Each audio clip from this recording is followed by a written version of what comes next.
Salut tout le monde, aujourd'hui on se retrouve pour un nouveau tuto nail art. Je vais vous montrer comment j'ai fait ces petites fleurs blanches.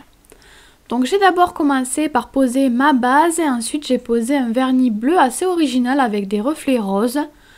Ensuite je vais utiliser de la peinture blanche et un pinceau plat. Donc j'ai mis ma peinture dans une palette et je vais tremper un seul côté de mon pinceau dans le blanc.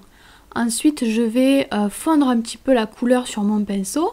En fait, c'est exactement les mêmes étapes que quand on fait un one stroke classique à deux couleurs. Donc une fois qu'on aura bien préparé son pinceau, on va pouvoir commencer la fleur. Donc pour ça, moi je commence par le centre. Donc le centre ressemble un petit peu à une petite spirale. Donc vous pouvez relever votre pinceau si vous voulez, vous mettre dans la position qui vous convient le mieux. Vous n'êtes pas obligé de tout faire en une fois. Donc une fois que j'ai terminé ma petite spirale, je vais commencer à faire mes pétales, mes autres pétales. Donc je commence avec le pinceau plutôt droit, puis petit à petit je vais l'incliner pour faire un pétale plus large et avoir le pinceau plus à plat. Et ensuite je vais terminer le pétale de nouveau avec le pinceau plutôt droit.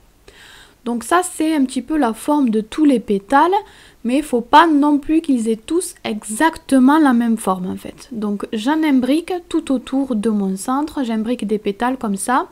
Et je m'arrête en fait quand je trouve que ma fleur est assez grosse. Donc j'imbrique des pétales tout autour, toujours avec le même système, mais je vous l'ai dit, ils n'ont pas tous quand même la même forme, la même orientation. On essaye aussi de ne pas faire des pétales trop droits. Vous voyez que je donne des petits mouvements avec mon pinceau pour donner du mouvement à ma fleur.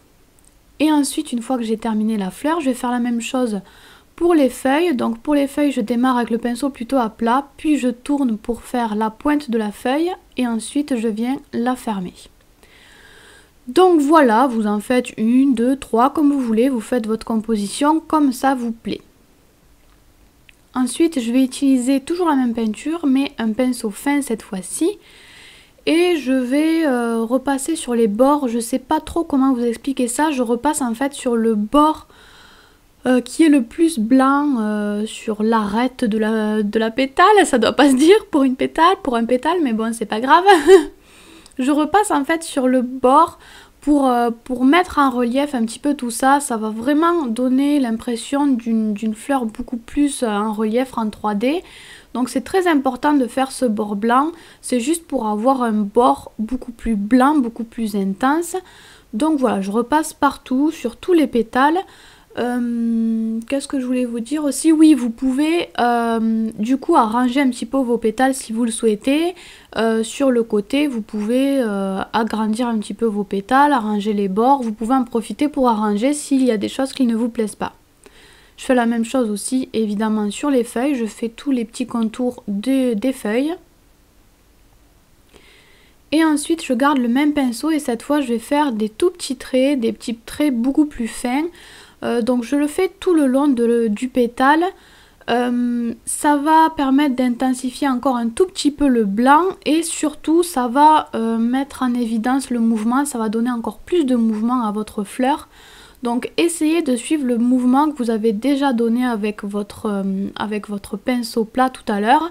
Essayez de garder le même mouvement pour votre fleur, d'intensifier tout ça avec ces petits traits. Donc j'en fais vraiment sur tous les pétales.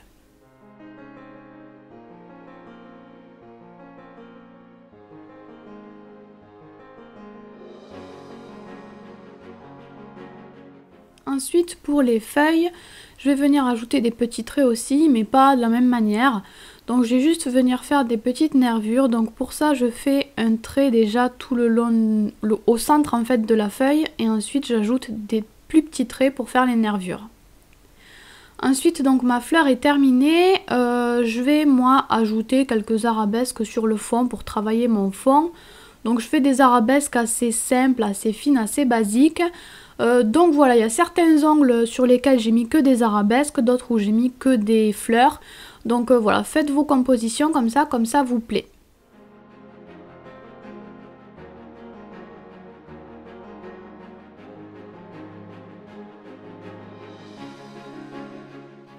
Et comme d'habitude, je finis par mettre du top coat sur tous mes ongles. Et le nail art est donc terminé, donc j'espère qu'il vous a plu. Moi je vous fais tout plein de bisous et je vous dis à très vite, bye! Vous pouvez vous abonner à ma chaîne, me suivre sur mon blog ou les réseaux sociaux, les liens sont en barre d'infos. Vous pouvez aussi cliquer sur l'image si vous avez envie d'en voir plus.